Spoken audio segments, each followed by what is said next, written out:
Hello everyone and welcome to SentUAMessage. I'm Andy and joining us via the magic of Avatar Connect is my co-host Dan Marr. Dan, are you there? Yep, thanks Andy. I'm really enjoying Avatar Connect. The way it tracks my head and my arms, it's incredible. I mean, look, I can smile, I can wiggle my eyebrows up and down, I can even do this. Oh, it doesn't seem to register that for some reason. Oh, I'm not surprised. That's completely disgusting. Get back in here. You always have to take it too far, don't you? Oh, you're such a prude. Our first question this week is from the mysterious no-name 98A, who says he would kill for more information about Trials Evolution. Oh, do we get to choose who he kills? It doesn't say. Ugh, tell him we're not interested then. So, Trials Evolution is the sequel to Trials HD, the uber-frustrating, incredibly satisfying stunt bike live arcade game that caused so many of us to grind our teeth into an unpleasant gritty powder when it was released as part of the second Summer of Arcade in 2009. The good news, or bad news if you value your teeth, is that a sequel is on the way. It's called Trials Evolution. It keeps the core mechanics of Trials HD and couples them with a shiny visual makeover, outdoor environments, and a bunch of new features, not least of which is the inclusion of 4-player simultaneous multiplayer. Yeah, whereas before your dominance over your friends in Trials was limited to thrashing their best time to them, running over to the house really quickly so you could peer in the window at them weeping bitterly on the living room rug, now you can actually do it in real time, live, as it happens, and live. Yeah, you all line up together on the start line and tackle identical courses at the same time, so you'll know exactly how far ahead or behind you are. There'll be different multiplayer game modes as well, and knowing Red Lynx's sense of humour, you can probably expect ridiculous power-ups to play a big part in some of them. Also improved is the level editor system. It's now a lot more customizable thanks to a massive amount of new objects to play around with, and the new Track Central system that allows you to share your created tracks with anyone, not just people you're friends with. As is always the case with everything, there isn't a specific release date beyond vague rumblings of autumn 2011, but it's looking like it'll be worth the wait both for you and your dentist. Now, next up, Chris Parker wants to know about the HD remakes of Metal Gear Solid 2, 3 and Peace Walker. Now, Dan, you... What? What are you doing? I can see your legs. It's rubbish. Right, well anyway, Metal Gear... What Chris is talking about is the Metal Gear Solid HD collection, announced recently by Hideo Kojima, a retail release that gives a snazzy HD makeover to Metal Gear Solid 2 Sons of Liberty, Metal Gear Solid 3 Snake Eater, and handheld title Metal Gear Solid Peace Walker. Andy, it's Dan. I'm hurt pretty bad. I'm gonna need an emergency evac. I suggest you use the Fulton recovery system to parachute me out of this hellhole. Can you stop making Metal Gear Solid jokes and just get back on the couch, please? Fine. Yeah, right, yeah. So the collection starts with Metal Gear Solid 2, a clever, gripping, action-stealth hybrid which first introduced divisive new protagonist Raiden. Despite replacing Snake with a flaxen-haired gymnast with girlfriend issues, it's still one of the best-received games of all time, currently sitting at number 15 in Metacritic's all-time highest-rated list. Then there's Metal Gear Solid 3 Snake Eater, a prequel set during the Cold War that stars Naked Snake, who's basically Solid Snake's dad with a sexier name, stealthing your way through the jungle using close-quarters combat, camouflage and hunting skills to obtain information about the original Metal Gear war machine. Then there's Peace Walker, originally a handheld game that continues Naked Snake's story into the 1970s, charting the aftermath of the Cuban Missile Crisis and Snake's formation of freedom fighters for hire, the Militaires Sans Frontières. It's a bit of a departure from the other two, with bite-sized missions and challenges, multiplayer support, and a sub-game involving the deployment of soldiers and vehicles you've captured and recruited on the battlefield to other parts of the world. You may recall that Ubisoft borrowed this idea for Assassin's Creed Brotherhood. The HD version of MGS3 is based on the upgraded Subsistence Edition, which means you'll have full camera control rather than having to stick to the controversial locked angles of the original, while Peace Walker HD will have improved audio, dual analog support, and a load of redone art assets. So, if you missed these games the first time around, or just fancy a stealthy trip down memory lane in a cardboard box, the Metal Gear Solid HD collection is out this November. Aaron Brown is a fan of crafting mines and wants to know about the Xbox Live Arcade version of Minecraft. Now, if you've not heard of Minecraft, it's a sandbox construction game where you mine resources and place blocks to create anything you can think of, as some of these impressive constructions from the PC version demonstrate. Unlock the limits of the human imagination. Developer Mojang, which was just one guy and is now just 8 guys, has wisely passed the bulk of the Xbox development duties over to Scottish developer 4J, the team responsible for the XBLA versions of Rare's Banjo-Kazooie, Banjo-Tooie and Perfect Dark. Now, on the PC, there's 2 versions of Minecraft, a free sandbox construction version and the paid-for beta survival version that includes monsters that you'll need to build shelters to avoid. It's looking like the Xbox version is going to be similar to the PC beta version, right down to the beta model of the way it's released and updated. As Mr. Minecraft, Marcus Notch Persson, said to Develop magazine recently, the way we're going to do it is similar to how we did Minecraft on the PC. So we'll do a beta version first or something like that, and then try to get feedback. Find out which parts are actually fun to do, what do you like doing when playing on the console as opposed to the PC. On the downside, the game won't support mods at launch and will most likely be updated less frequently than the PC version. But thankfully, the controls are being tweaked for the console release to make crafting easier, as well as adding Kinect support. There's no word on what form the Kinect features are going to take yet, but Notch has stated they're set to be one of the most interesting aspects of the game. As he said to IGN, "It's just too silly not to include. Punching trees from the comfort of your living room has never been this immersive before." You hear that? Never before. No word on the actual release date, but if you want to get a taste of what to expect from Minecraft, you can head to minecraft.net to play a free version in your browser and see what all the fuss is about. Emoticon enthusiast Snipe Soldier Lee writes, asking if there's any news on Borderlands 2. This makes him ironically sad, then maniacally happy before he finally settles on sticking his tongue out. Yeah, I imagine those kind of mood swings would be quite detrimental to a sniper. Yeah, you'd think. Anyway, Borderlands 2 was formally announced last week after months of rumour, speculation and Randy Pitchford getting in a huff. As is so often the case with these things, the news broke via Exclusives Factory Game Informer magazine, which has lived up to its name by providing some game information. Yeah, so Borderlands 2 is sticking to the template established by Borderlands being a four-player co-op game. The playable characters are all new this time, though, with the four protagonists from the first game all staying as non-playable characters. Yeah, one of the announced characters is Salvador, the combat Abe Lincoln guy in one of the first pieces of artwork released for the game. He was apparently a gunzerker. What? My school's career advisor told me that gunzerker wasn't a real occupation. Sorry. Being a gunzerker not only allows Salvador access to gunzerker-only parking bays outside the supermarket, but also allows him to dual-wield weapons, with the accuracy of both being increased if they're of the same type, and the damage of both being increased if they're not. There are other class-based perks as well, such as the gunzerker's rate of fire increasing the longer he holds the trigger down, or going gunzerk as it's known by nobody. Missions are also more dynamic now, with elements of them changing depending on the path you take or how long you spend on them, for example. Also new is the element Iridium, which can be used to buy things, as well as combined with other elements to boost the abilities of your guns and vehicles.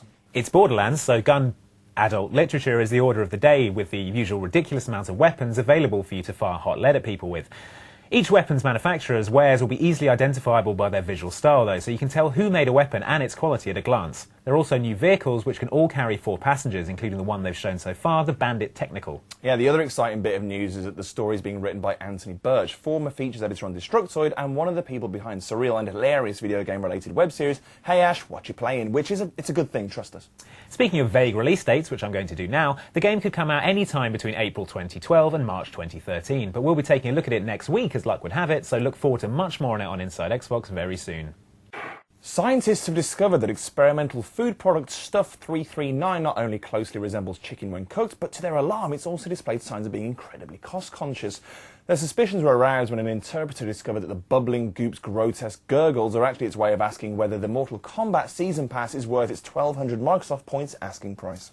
Now, we pride ourselves on being a non-discriminatory show, and so we contacted Warner Brothers on behalf of this hideous affront to nature to see if it's a worthwhile investment. Inevitably, they got back to us with a K-ridden monstrosity of a response, which is as follows. The Mortal Kombat Season Pass does cover all confirmed MK DLC moving forward, comprising of 4 new combatants in total. Each fighter costs 400 MS points, so by purchasing the Season Pass, you essentially receive 1 combatant completely for free. Doesn't really work when you can't see the words. Anyway, the 4 combatants in question are prince-loving Purple Ninja Rain, bloodthirsty Femme Fatality Scarlet, sightless telepathic swordsman Kenshi, and melty-faced, dream-haunting ex-child murderer Freddy Krueger. Nice to see him still getting gainful employment despite all the really quite awful things he's done. Yeah, Warner Brothers' statement infers that these 4 new characters are your lot as far as new characters are concerned, which still makes the Season Pass a worthwhile investment if you're intending on getting the full quartet of kick punchers. However, we've heard rumours of other movie villains joining the fray, such as Friday the 13th's hockey-masked hacker Jason Voorhees, so there's a chance 1,200 MSP may prove to be even better value than previously thought. Now, as Andy says, though, that's a rumour, and contrary to what your mate Dave Hobbs at work thinks, that's not a synonym for fact. Now, we're getting a lot of questions at the moment about special editions of games, so we're going to do a quick roundup in a segment I like to call Special Edition Roundup. Was that the best name we could think of? Yeah, incredibly, yeah. We've not even spelled it correctly. How can you even see that? It goes on afterwards when it's in post-production. It's not very quick, this quick roundup, is it? Oh, great, yeah, change the subject. Right, there's the Gears of War 3 Epic Edition that the erotically named Total Body was asking about. Costs £99 and is exclusively available from Game and Game Station in the UK, while our friends in the US can expect to pay $149.99. It launches alongside the standard edition of the game on 20th of September and contains the following. An Octus Award box with Octus Service Medal, a zinc alloy cog-shaped metal that replicates the award given to Marcus Phoenix's dad, Adam Phoenix, in recognition of his work designing the Hammer of Dawn. It also has a code engraved on it to unlock Adam as a character in multiplayer. multiplayer. It also has a fabric cog flag with literally hundreds of uses. The personal effects of Adam Phoenix, including his last will and testament, the initial Hammer of Dawn schematic, and other Phoenix family mementos. Bit macabre, that one. Yeah. It's also got a Marcus Phoenix statue, which is sure to class of any interior design project or car dashboard, and the Art and Design of Gears of War book, which contains 96 pages of interviews, photos, and concept artwork. And the Infected Omen weapon pack, which gives a snazzy makeover to the Lancer, Retro Lancer, Sawed-Off Shotgun, Nasher Shotgun, and Hammerburst. Next up is the Assassin's Creed Revelations Animus Edition, which contains an exciting Animus box that you can use to, I don't know, store feathers in or club corrupt cardinals to death with or something. And it's also got an in-depth encyclopedia of the Assassin's Creed universe. There's also the game's soundtrack and an animated short film entitled Assassin's Creed Ember, set more than a decade after Revelations, that follows an old Ezio living with his family in Florence. There's also some in-game content, including Vlad the Impaler's castle, new multiplayer characters, and the Brutus armor from Brotherhood. It's available for pre-order now from the Ubi shop at shop.ubi.com for $68.99 and is out on the 15th of November. Now then there's the Batman Arkham City Collector's Edition, which costs $59.99 in the UK and $99.99 in the US, and contains a collectible art book, early access to the Iceberg Lounge Challenge map, the portly old man Batman skin from The Dark Knight Returns, a Batman Arkham City album that it says here includes original songs by hit artists, so look forward to that, the animated anthology Batman Gotham Knights, and a custom Batman statue produced by Kotobukiya, which we are a little romantically in love with. And finally, the special edition to end all special editions, Elder Scrolls V Skyrim Special Edition, is, how you say, bonkers. Yeah, it includes an Art of Skyrim art book featuring over 200 pages of illustrations, sketches and models, a making of the Elder Scrolls V Skyrim DVD with exclusive behind-the-scenes footage, including interviews with the team about the story, gameplay, setting and legacy of the Elder Scrolls franchise, and this beautifully crafted figurine of Alduin the World Eater, created from... It's a dragon statue. Yeah, it's a dragon statue, but what a dragon statue, capturing the magnificent form of Alduin's leathern wings. How much is it? The price is not important, considering the craftsmanship of this. How much is it? It's $129.99 or $108 from EB Games in the US. There we go. That's out with the standard edition of the game as well on 11/11/11. As is always the case with these things, prices and release dates can be different depending where you are in the world. So if you just can't enjoy a game to the fullest unless you have a resin replica of something out of it staring at you while you play, check with local retailers to make sure you get your hands on them before they're all gone. LocoGamer759 is one of our lucky few Facebook fans who's managed to avoid having his question already erroneously answered by one of his helpful peers. So we figured we owed it to him to hit him with a Battlefield 3 Unlocks Fact Blast. As revealed by the latest entry on DICE's official battle blog, the Swedish developer is taking the matter of rewarding players with unlocks and awards incredibly seriously. In fact, they've got two guys who act as persistence designers, which basically means it's their job to keep you riveted to its multiplayer for as long as humanly possible. Sounds painful. Unsurprisingly, for a game that's seeking to usurp Call of Duty from its precious jewel-encrusted throne situated several thousand miles above the Earth's surface, Battlefield 3 is going to have so many unlocks that, if you laid them end to end, they'd wrap around the Earth several times, ultimately severing it in two and unleashing a dormant supernatural force that would enslave the planet's survivors. Another more accurate way of putting it is that it has 10 times more hardware unlocks than Bad Company 2 and incorporates new weapons, attachments, gadgets and vehicles. The unlock system is tailored to your preferred class and loadout, so upgrades earned will be suited to the weapons, gear and vehicles that you favour. However, the experience points you pick up will also go towards extra items and specialisations that can be used by any class, so you won't feel like you're being funneled down a single progression path. Additionally, there's a plethora of medals, ribbons and service stars that are awarded for skill, dedication and, this may come to a shock to COD players, teamwork. Service stars are the highest accolade you can earn, up to a maximum of 100, and according to DICE, the ultimate goal is to reach Colonel rank, earn all service stars and have 100 stars attributed to all weapons, kits and vehicles. So if you had plans of leading a normal, full life, you may have to postpone them until, say, your next reincarnation. And that's it for this week's show, but we'll be back next week with a special episode all the way from the mystical land of Germany. Yeah, next week is Gamescom in Cologne. It's Europe's biggest games expo, and naturally, I'll be there. Yeah, well, so will I. Yeah, but I will be there. Yeah, we don't have to say it if we're both going to be there, do you? Well, regardless, we'll be talking to the people behind the biggest upcoming games and putting together a special Sent You a Message from Cologne, where we'll put your questions direct to the game's developers. So, if you've got a specific question for the developers of any of the games you see scrolling before your very eyes right now, send them in and we'll do our best to include as many as we can.